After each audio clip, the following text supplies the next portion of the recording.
tonton ini, ada yang ilmuwan yang suka ngomong tuh, Michio Kaku. Dia rambutnya putih kayak orang Jepang. Ada yang pernah nonton belum itu? Michio Kaku. Saya ketik aja di sini. Nanti kalian cari sendirilah. Jadi misalnya kemarin kita bilang tentang dunia paralel ya, Michio Kaku, kalau nggak salah seperti itu tulisannya. Nanti kalian cari sendiri aja ya kalau mau tahu lebih. Kemarin kita ngomong, kemarin saya sempat ngomong tentang itu juga ya Del, tentang dunia paralel ya. Ya Pak, yang Ya, Avenger. nah, tapi saya belum nonton ya yang Spider-Man ya. Nantilah menunggu. Nonton Pak, rame lumayan. Ya. Nanti kalau bajakannya udah keluar saya kasih tahu Pak. Kayaknya masih ini ya. Masih belum HD. Kayaknya belum tampak. Oke. Sepertinya yang kuantum dan string itu tidak akan kita bahas ya. Kita akan bahas yang teorinya si Neil Bohr saja dulu ya, tentang atom hidrogen ya. Oke, ini kemarin saya belum bahas ya, Dila. Apakah sudah atau belum? Rekan-rekan. Halo? Belum gitu Pak, rasanya mah. Belum. Ya. Oke. Nah, kemarin kita sudah tahu sejarah atau gambaran atom. Nah, kita dari model spektrum atom hidrogen. Ya minimal mendekati apa? Artinya kebenaran model atom dari Bohr ini karena dia berdasarkan dari atom Rutherford.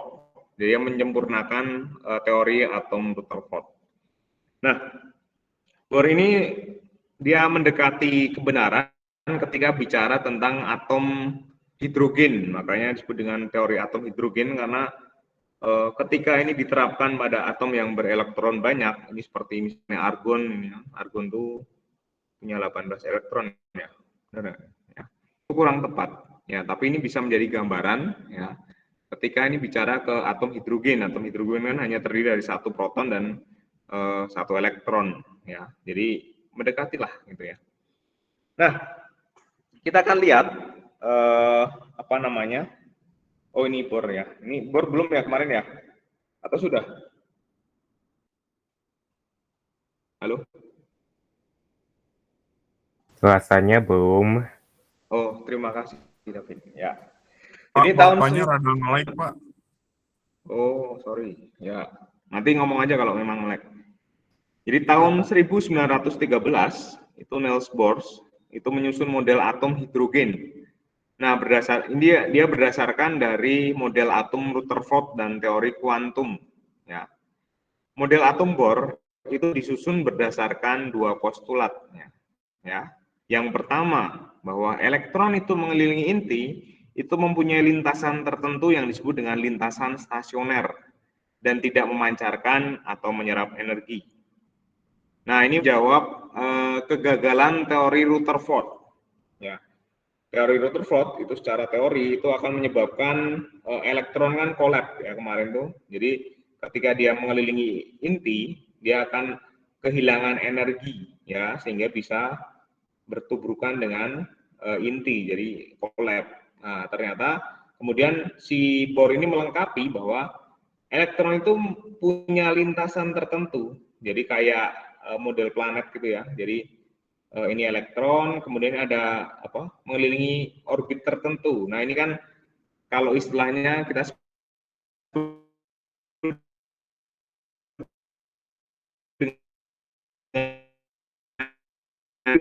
tertentu yang disebut dengan lintasan stasioner. Jadi dia tidak memancarkan atau menyerap energi, ya.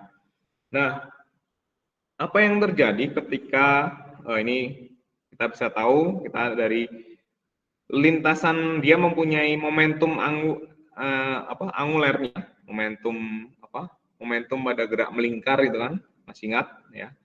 Momentum itu kan sama dengan mv kali r, momentum kan m kali v, sedangkan momentum anguler itu kan l MV kali R itu sama dengan N kali H itu adalah tetapan Planck, ya. Kemudian per 2pi. Nah, jika diketahui lambda itu sama dengan H per MeV, maka 2πr sama dengan N lambda. Ya. Intinya bahwa ketika elektron mengelilingi inti, ya, dia punya momentum anguler seperti ini. Ya. Nah, dalam tiap lintasannya, elektron itu punya tingkat energi tertentu. Ya. Elektron akan menyerap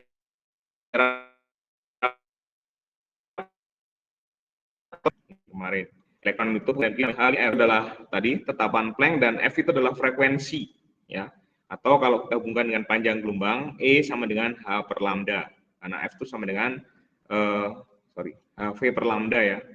Kemarin V itu kan sama dengan lambda per T atau lambda F, ya. Maka F sama dengan V per lambda, HV per lambda, ya. Oke. Nah, elektron akan menyerap energi foton yang besarnya HF bila transisi terjadi dari lintasan dalam keluar. Sebaliknya, jika transisi terjadi dari luar ke dalam, elektron akan memancarkan energi foton. Maksudnya seperti apa? Jadi elektron itu berada pada orbitnya. Kemudian ketika, perhatikan di sini, ketika dia menyerap atau diberi energi, energi foton nih, yang merah tadi, ya, maka dia akan tereksitasi, ya. Dia akan tereksitasi pindah ke lintasan yang lebih luar. Jadi ketika elektron itu menyerap energi dari foton yang datang, ya, ini, maka dia akan berpindah, ya, dari kulit pertama ke kulit yang lebih luar. Ya. Nah, sedangkan kebalikannya, ketika elektron itu dari kulit yang lebih luar menuju ke kulit yang lebih dalam, nih, dia akan memancarkan energi. Bisa dipahami rekan-rekan? Ya. Jadi misalnya bagaimana kita mau menciptakan lampu sinar ultraviolet misalnya, atau sinar merkuri, ya. Berarti kita harus memberikan energi pada pada elektron sehingga dia tereksitasi, ya. Ketika dia berpindah ke kulit yang lebih luar, dia akan kembali lagi menuju keadaan yang stabil sambil memancarkan energi. Nah, ini yang memancarkan energi atau memancarkan foton ini yang kita lihat sebagai sinar, ya. Tergantung, nanti kita akan lihat sinar itu bisa menghasilkan sinar apa. Ya. Nah, ketika elektron itu berpindah dari kulit yang keluar R3, misalnya kulit yang ketiga ke kulit yang kedua, ya, maka dia akan memancarkan energi foton, memancarkan sinar, ya, sebesar, ya, berarti kita lihat energi pada kulit ketiga dikurangi dengan energi yang kulit kedua, ya. Kita tahu kemarin bahwa ketika elektron itu bergerak atau mengorbit inti pada kulitnya, dia akan mempunyai energi, ya, ini energi pada kulit, ya. Nah, energi foton tadi berarti kan berpindah misalnya dari kulit ketiga ke kulit kedua, berarti energi pada kulit ketiga dikurangi energi kulit kedua sama dengan HF. Nah, energi foton itu besarnya ini, HF ini, ya, E sama dengan HF, di mana F itu adalah frekuensinya. Ya, frekuensinya apa? Misalnya dia memancarkan cahaya tampak, berarti frekuensi itu berarti atau lambdanya, ya, lambda itu panjang gelombangnya kalau cahaya tampak itu berarti antara 400 sampai 700 nanometer misalnya, ya. Nah, dari sini kita juga bisa tahu tentang jari-jari lintasan elektron. Kita bisa tahu pada kulit pertama ini jari-jarinya berapa sih menurut model atom Bohr ini. Kita akan tahu berapa jari-jari kulit pertama, ya kan? Kulit pertama itu berarti N1, ya. Nanti kita bisa mengukur juga berapa jari-jari kulit kedua misalnya. Ya, ini R1, kemudian R2, ya, jari-jari pada kulit kedua.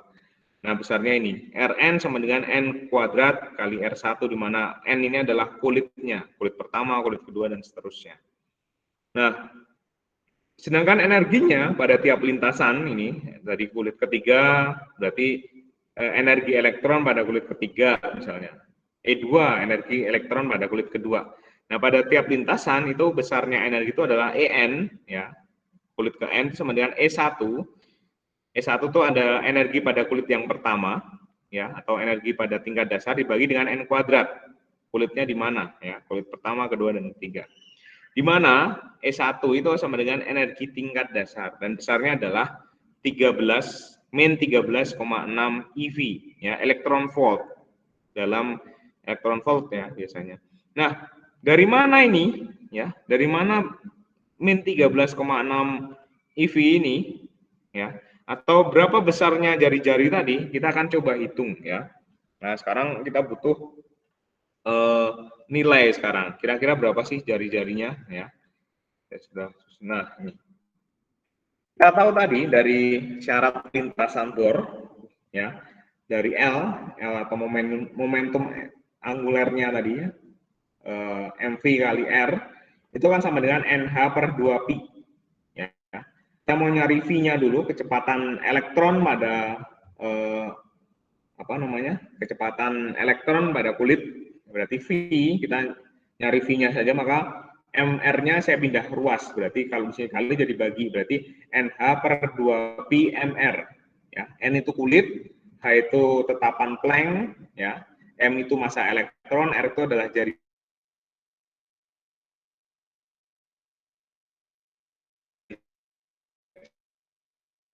ya.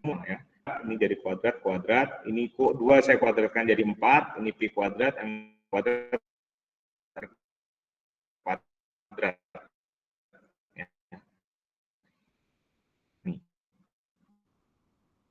Oke, kepada kulit yang pertama misalnya, ya, pada kulit yang pertama ya kita masukkan kemarin F gaya gaya elektron ya, ada gaya sentripetal sama dengan gaya listriknya ya, mv kuadrat per R sama dengan KE kuadrat per R kuadrat. Nah, kita bisa sederhanakan, ini R-nya saya bisa coret ya, kemudian V-nya saya masukkan, V kuadratnya tadi kita udah hitung ke sini, berarti menjadi M N kuadrat H kuadrat per 4pi kuadrat M kuadrat R kuadrat sama dengan K E kuadrat per R. Ini R yang tadi belum dicoret ya, ini saya coret ya, berarti menjadi M N kuadrat H kuadrat per 4pi kuadrat M kuadrat R kuadrat sama dengan K E kuadrat per R.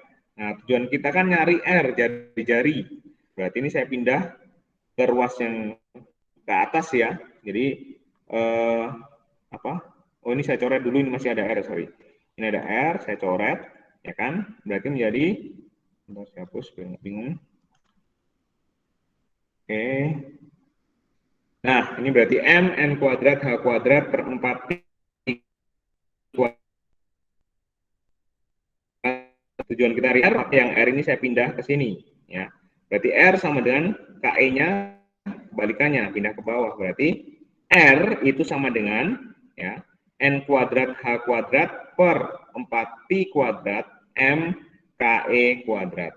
Ya, ini adalah jari-jari elektron atau orbit elektron pada kulit yang pertama, pada tingkat dasarnya. Untuk tahu nilainya tinggal kita masukkan saja angkanya. Ya, berarti R sama dengan N itu kulit pertama, berarti 1 dikuadratkan, ya 1 ya. Dikali H, konstanta Planck tadi, 6,626 kali 10 pangkat min 34 dikuadratkan, ya. Kali 4pi kuadrat, 4 kali 3,14 dikuadratkan, dikali masanya, 9,1 kali 10 pangkat min 31, ya. K, konstanta dielektrik, 9 kali 10 pangkat 9, dikali E, muatan elektron, 1,6 kali 10 pangkat minus 19 kuadrat. Nah, ini kalau dihitung hasilnya adalah 5,3 kali 10 pangkat min 11 meter ya.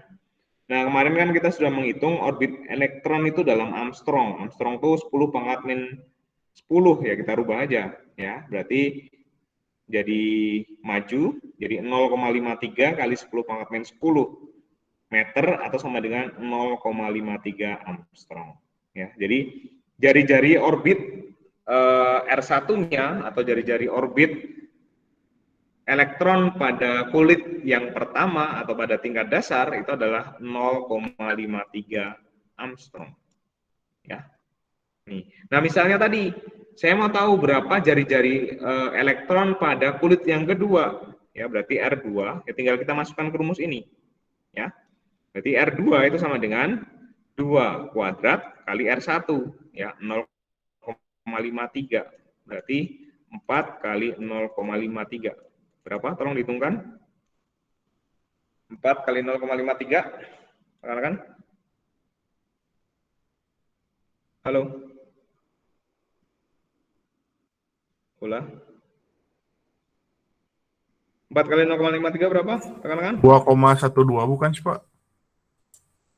Ya, 2,12 Armstrong. Ya. Jadi besarnya jari-jari orbit elektron kita bisa tahu, ya berdasarkan model atom Bohr ya. Itu besarnya 0,53 Armstrong. Berapa jari-jari orbit kedua, ketiga dan seterusnya kita bisa nyari, ya dengan rumusnya. Oke, sampai sini bisa dipahami. Ini adalah jari-jari orbit atau kulit kedua atau jari-jari orbit ya kulit kedua atau kulit keduanya itu jari-jarinya sebesar itu 2,12 Armstrong. Ya. Nah tadi kita tahu jarinya, bagaimana dengan energinya? Ya, energi elektron ketika mengelilingi inti. Ya, yang ini udah ya rekan-rekan. Next ya. Nanti ada angka 13,6 itu dari mana? Yuk kita hitung. Nah, kita mau nyari tahu energi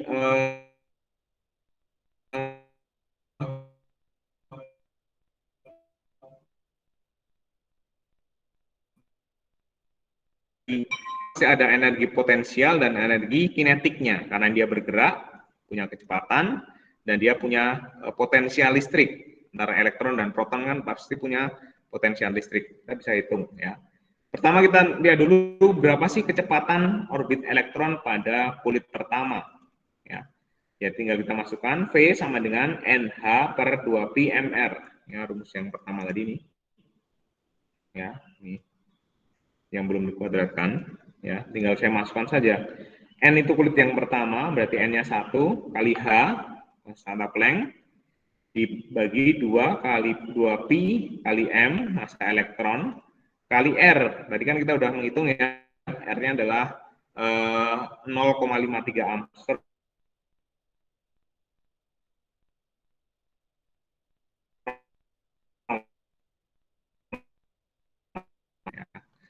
Perhatikan di sini, kecepatan ini kan kecepatannya sangat besar ya. Ini kecepatannya mendekati kecepatan cahaya, walaupun belum apa artinya belum sangat mendekati kecepatan cahaya, tapi kecepatan ini bisa menyebabkan efek relatif ya, efek relativitas. Ya, makanya kemarin kita bicara tentang ada gambaran secara kuantum itu seperti apa, ya karena ini kecepatan ini bisa menyebabkan adanya efek relativitas ya, karena kecepatannya mendekati kecepatan cahaya. Nah, tadi bahwa di sini punya energi potensial dan energi kinetik. Energi kinetik kan setengah mv kuadrat ya. Nah, tinggal kita masukkan saja, berarti setengah kali massa elektron ya, massa elektron 9,1 kali 3 dikali V, kecepatan elektronnya. Ya, ini saya masukkan ke sini. V kuadrat.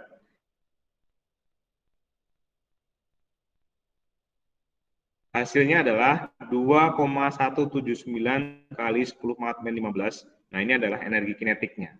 Nah, berapa energi potensialnya? Energi potensial. Nah, ini ada proton, ini ada elektron, maka ada energi potensial listriknya. Ya, ini harusnya energi potensial. Kan besarnya yang berdasarkan min K E kuadrat per R.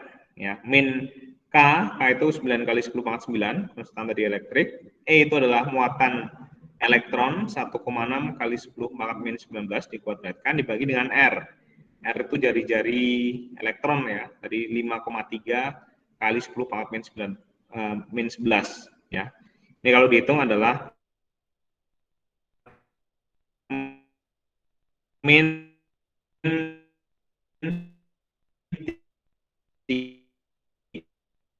3,48 itu 2,179 dikurangi dengan energi potensial min 4,518 ya, sama-sama 10 pangkat min 18. Jadi besarnya adalah 2,179 kali 10 pangkat min 18 Joule. Nah, ini masih dalam Joule.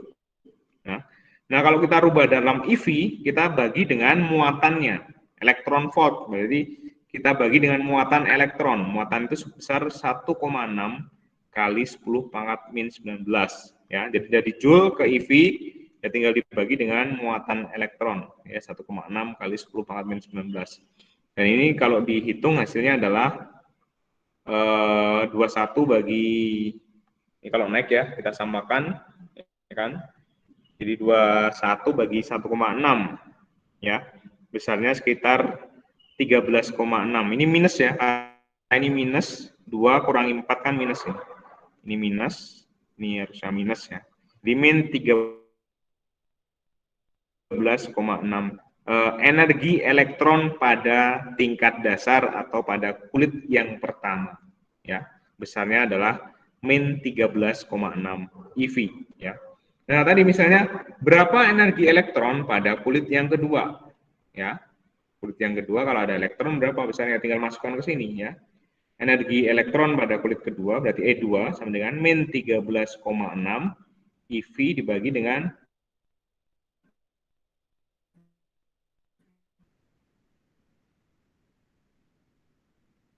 ya 2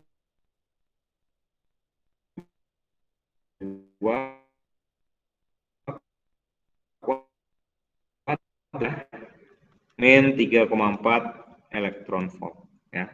Nah, kita tahu kan kalau kita bicara kalau kulit elektron pada tiap kulitnya, kalau kulit pertama itu maksimal bisa diisi berapa elektron? Bella? Masih ingat nggak? Kulit KLMN pada kulit pertama bisa diisi berapa maksimal? 2 gitu ya, Pak? Ya, 2. Kulit kedua? 2, 6 ya seterusnya, Pak. 2 atau 8? 6 atau 8?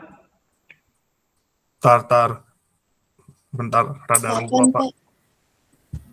Hah? 8. 8 ya. Kulit ketiga? Ya, 18. Ya, mengingatkan saja. Nah, itu kita bisa tahu energinya. Pertama kita bisa tahu jari-jarinya. Ya. Kemudian bisa tahu energinya. Ya. Nah, fungsinya apa tadi? Karena kita bisa, misalnya tadi, kita mau buat sinar ultraviolet. Nah, gimana caranya? Nah, kita akan pelajari setelah ini. Ya. Oke, sebelumnya dari kulit sama energi, apakah ada yang pertanyaan? Kulit ini mencari jari-jari kulit sama atau orbit sama energinya. Apakah ada pertanyaan rekan-rekan? Kalau bisa dipahami? Halo? Bisa, Pak.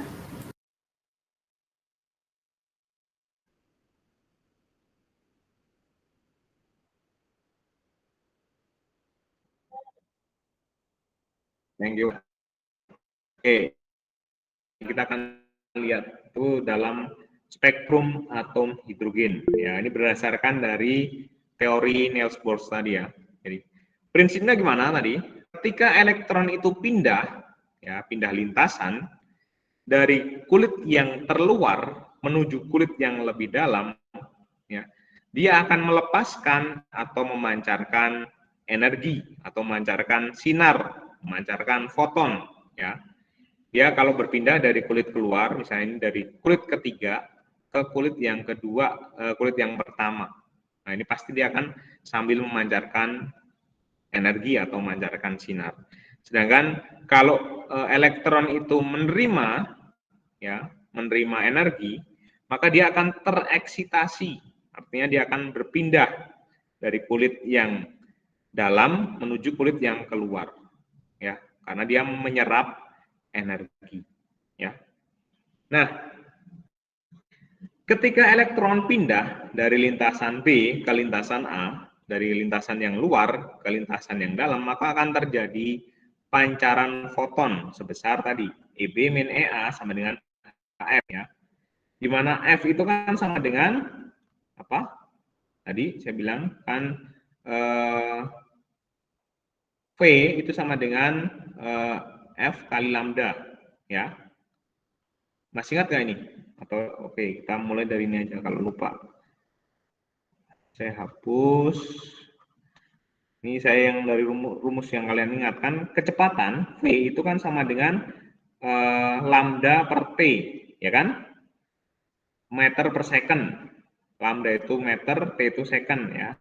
Nah, ini kalau kita rubah, kemarin kan elektron, kemudian apa namanya? Sinar, itu kan gelombang elektromagnetik itu kan bergerak dengan kecepatan cahaya, berarti C ya. C itu kan berarti lambda, seperti kan sama dengan F. C sama dengan lambda F. Ini, coba buka lagi untuk persamaan gelombang elektromagnetik ya. Ini C sama dengan lambda F, maka F itu sama dengan C per lambda ya. Berarti ini kan C per lambda yang kita masukkan. Berarti E ya, di mana EB ya. Elektron pada kulit yang ke B itu kan ini. Nih, mana ya? Ya, berarti EB E1 per N2, berarti EB sama dengan E1 per NB kuadrat. Ya, berarti saya tinggal masukkan saja. EB itu E1 per NB kuadrat dikurangi EA, berarti E1 per NA kuadrat sama dengan HC per lambda. Ya. Nah, kemudian kita tujuannya mau nyari lambdanya, ya, seper lambda, berarti seper lambda ini kan sama dengan HC ya. HC ini saya pindah ke bawah ya kan, jadi seper HC ya. Nah, E1 kan sama dengan min 13,6 besarnya. E1 kan 13,6 ya.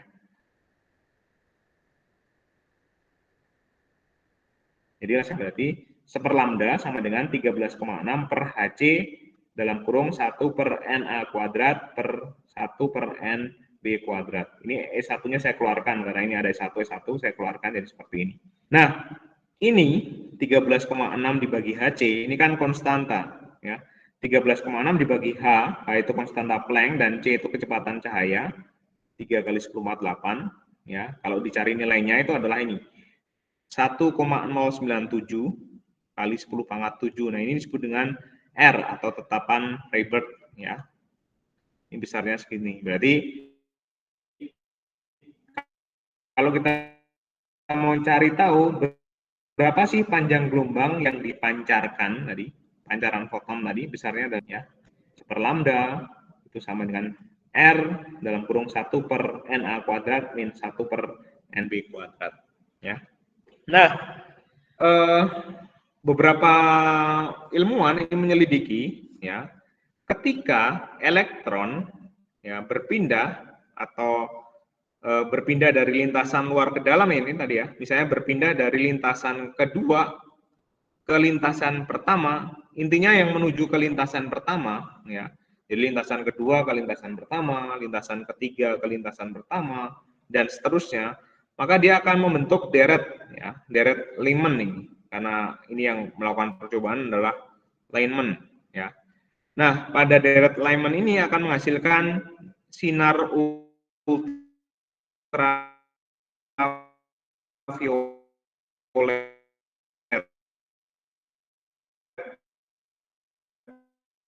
ya. Jadi itu harus berpindah dari kulit keluar bisa 1, 2, 3, 4 menuju kulit yang pertama. Itu akan menghasilkan sinar ultraviolet. Ya. Dan misalnya nih, kemudian Balmer itu juga melakukan percobaan, percobaannya ketika menuju ke kulit yang kedua, ya. Jadi mau dari manapun, mau dari kulit yang ketiga, kulit keempat, asal menuju yang kulit kedua, itu disebut dengan deret Balmer ya. Itu akan menghasilkan sinar tampak. Ya, sinar tampak itu ya warna ya, Magicu Ibiniu itu sinar tampak. Nah, sedangkan Paschen ini maka disebut dengan ini tadi deret Lyman, deret Balmer, deret Paschen. Itu ketika dia melakukan percobaan dari menuju kulit yang ketiga.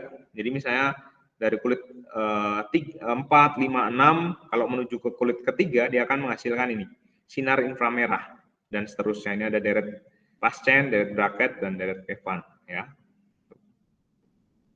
Nah, tadi misalnya ini ya.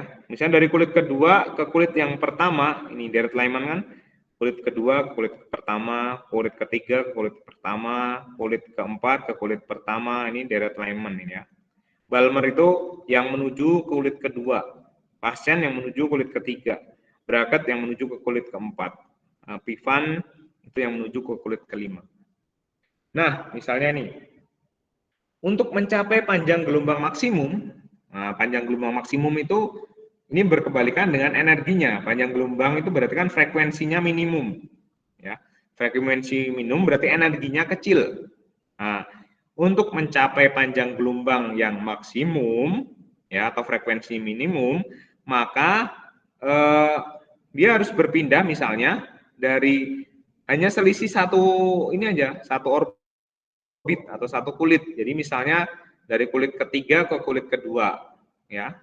Kulit ketiga, kulit kedua ini deret Balmer dengan panjang gelombang yang maksimum. Misalnya gini, kapankah deret Balmer itu menghasilkan panjang gelombang maksimum? Deret Balmer, panjang gelombang maksimum berarti dari kulit yang ketiga ke kulit yang kedua. Ya. Panjang gelombang maksimum atau energinya atau frekuensinya minimum. Ya. Misalnya, kapankah deret Pivan itu menghasilkan frekuensi minimum? Ya, berarti dari kulit ke-6 ke kulit ke-5. Ya. Bisa dipahami ya? Oke, tuh. Nah, untuk mencapai panjang gelombang minimum, kalau tadi kan panjang gelombang maksimum ya. Ini sekarang ini kalau untuk mencapai panjang gelombang minimum. Nah, panjang gelombang minimum itu artinya frekuensinya maksimum. Dari mana? Berarti dia harus dari misalnya dari kulit yang terluar itu menuju yang kulit yang dituju, misalnya deret Lyman.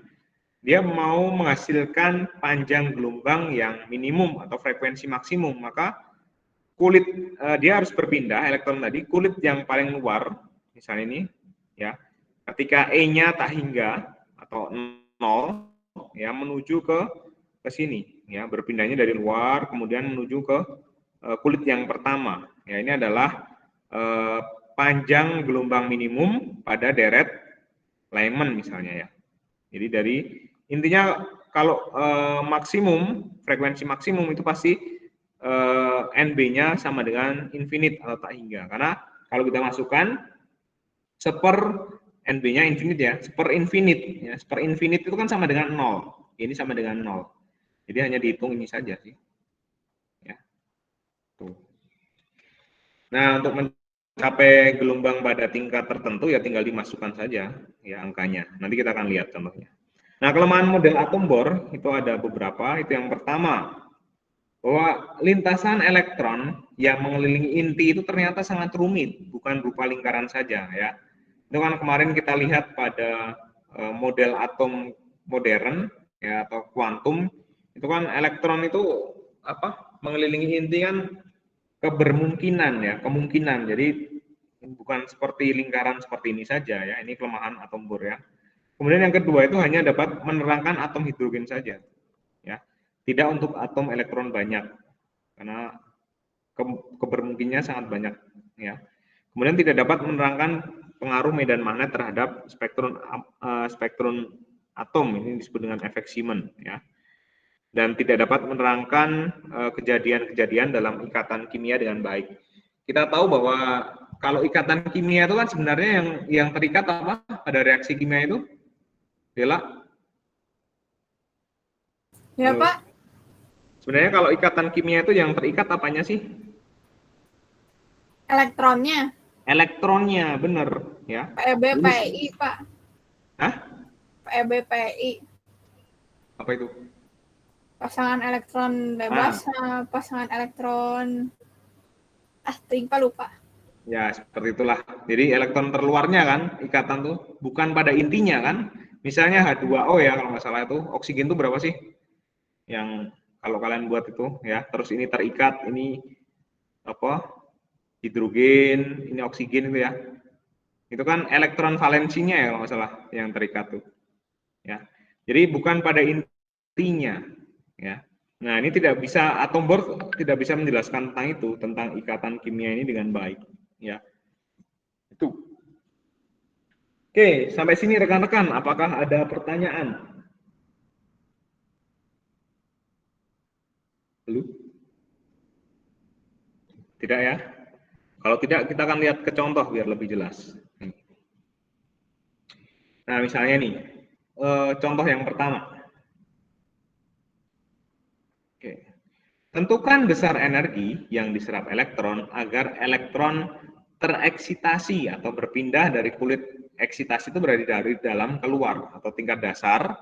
Dari tingkat dasar itu berarti E1 ke kulit M. M itu kulit yang keberapa?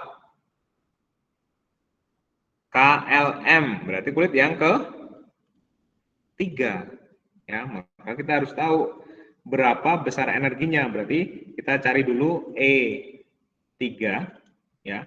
E3 kan berarti sama dengan min E1 per N kuadrat, ya kan? Ini rumusnya yang tadi lo. Ini harusnya EN ya. EN. Ini rumusnya. Nih. EN sama dengan E1 per N kuadrat nih rumusnya ya. Nah, bagaimana besarnya E3? Berarti E3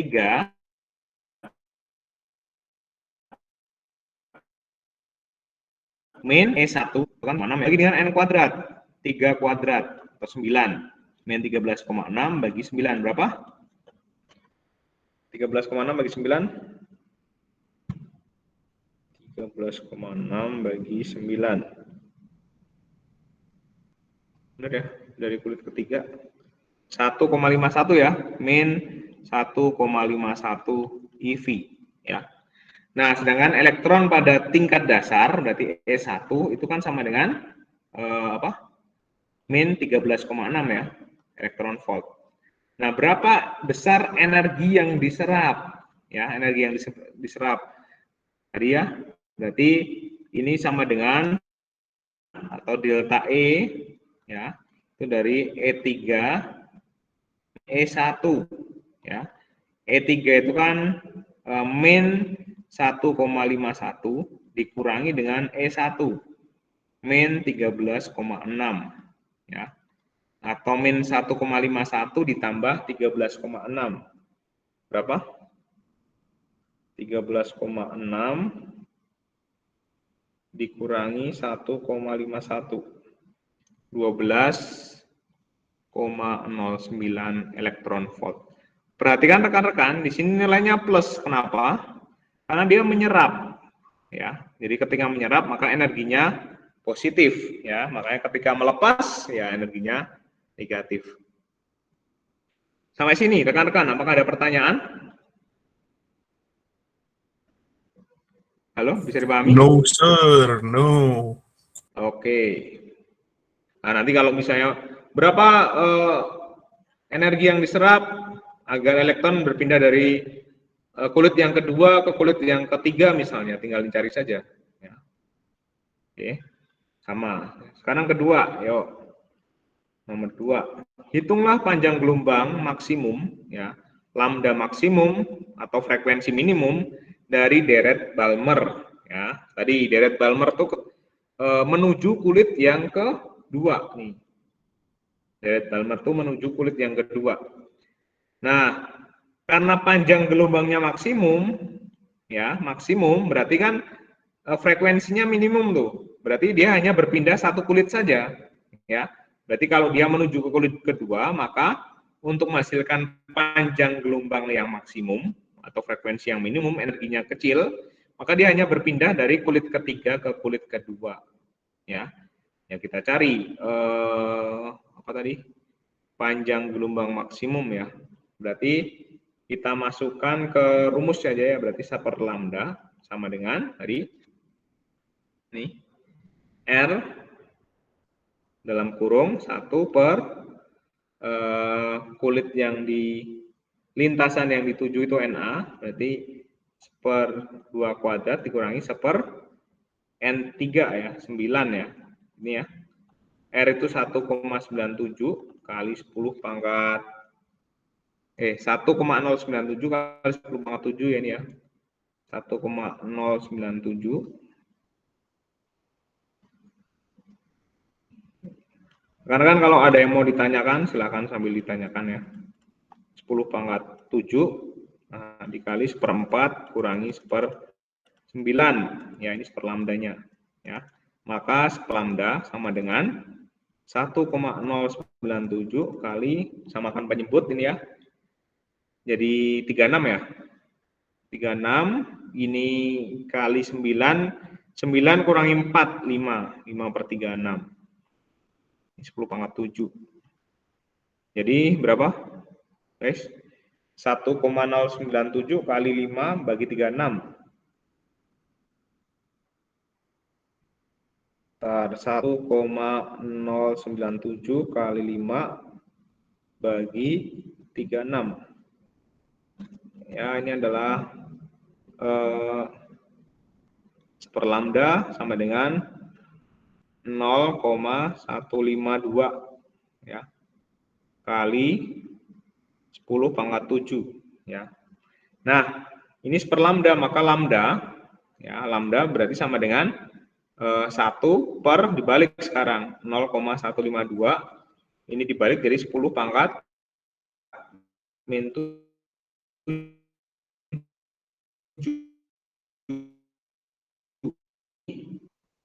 berapa guys?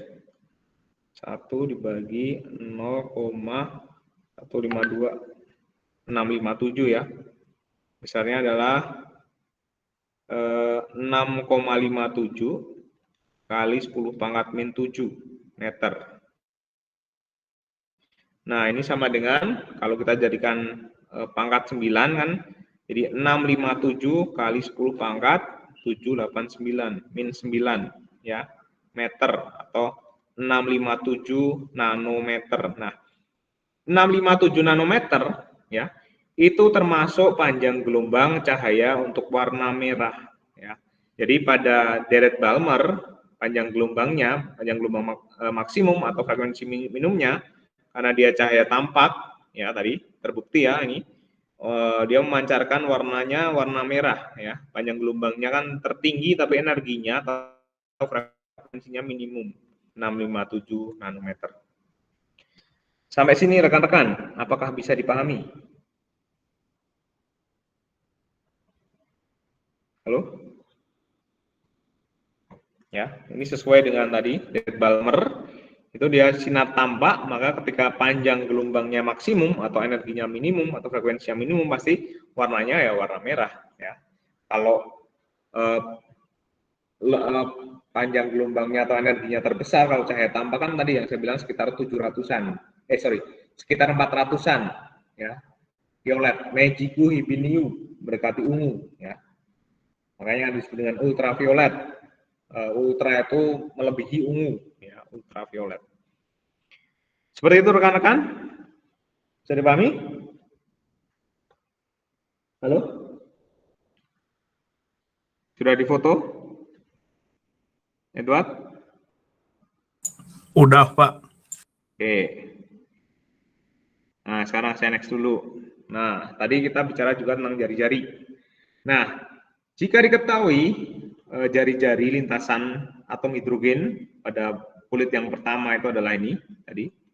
R1-nya itu 0,53 Armstrong. Maka jari-jari pada lintasan ketiga, ya tinggal dicari saja. R3 kan sama dengan N kuadrat. Ini Rn ya tadi. N kuadrat kali R1. Ya, berarti kalau R3 tinggal masukkan aja. Berarti 3 kuadrat kali 0,53 Armstrong. Ya. 9 kali 0,53 Armstrong. Berapa besarnya? 9 kali 0,53. Halo rekan-rekan? 9 kali 2,77 gitu, Pak. ya, benar. 4,77, satuannya adalah Armstrong. Jadi kulit pertama tahu, maka kulit selanjutnya kalian bisa hitung. Ya. Oke, ini yang ketiga, ini contoh yang keempat. Menurut teori Bohr, elektron pada atom hidrogen dengan jari-jari 0,1 nanometer akan mempunyai kecepatan sebesar berapa? Ya, nah, kita tahu tadi F sama dengan ya mv kuadrat per R sama dengan KE kuadrat per R ya. Benar kan rumusnya seperti ini? Ya, maka berapa besarnya kecepatan? Berarti ini kita bisa coret. V kuadrat itu sama dengan KE kuadrat per M, ya kan? Atau V sama dengan akar dari KE kuadrat per M. Akar dari K itu adalah 9 kali 10 pangkat 9, E itu 1,6 kali 10 pangkat min 19 dikuadratkan, per massa 9,1 kali 10 pangkat berapa? Min berapa? Min 31 ya masanya. Ya. Oke, kira-kira berapa nih? Saya coba hitung. 9 kali 1,6 dibagi dengan 9,1. Bentar. 9 kali 1,6 1,4 14,4 dibagi dengan 9,1. 1 harusnya sekitar 256 ya harusnya. 1,6 coba 1,6 kali. Ini kita coret aja ya. Kita anggap aja ini sama ya. Ini kita coret, berarti jadi berapa nih? 2,56 ya ini ya. 1,6 kan dikuadratkan jadi 2,56 kali 10 pangkat ini 31, 19 kali 2, 19 kali 2 itu 38.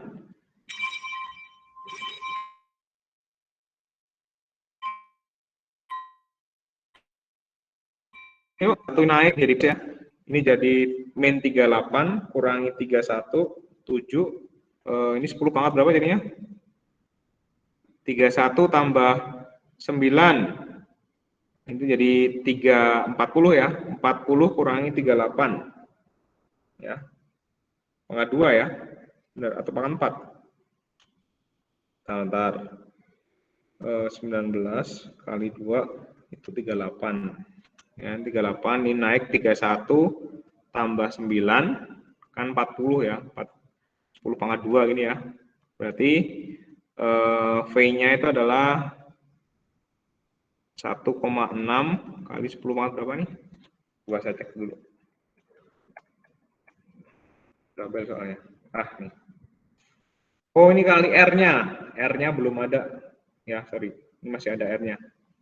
Ya, hasilnya adalah sekitar 1,6 kali 10 pangkat min 6. Ini harusnya ada mendekati kecepatan cahaya ya. Lihat. Ini mendekati kecepatan cahaya. Makanya ada ya ini yang saya kemarin bilang bahwa kecepatan yang mendekati kecepatan cahaya sampai saat ini masih bisa dilakukan oleh partikel subatom seperti elektron ya. Jadi ini pasti ada efek relativitasnya. Oke, hari ini sampai ini dulu rekan-rekan. Apakah ada pertanyaan? Tidak ada, Pak Eko. Oke, berarti latihannya besok aja ya. Jadi besok Iya, bisa Pak. untuk latihan. Biar nggak banyak tugas juga lah, Pak. Atau ada yang mau didiskusikan? Tidak? Tidak ada, Pak. Ya udah. Untuk pertemuan berikutnya baru kita akan belajar ke inti. Nah, kita kan udah sebenarnya fisika itu membicarakan kimia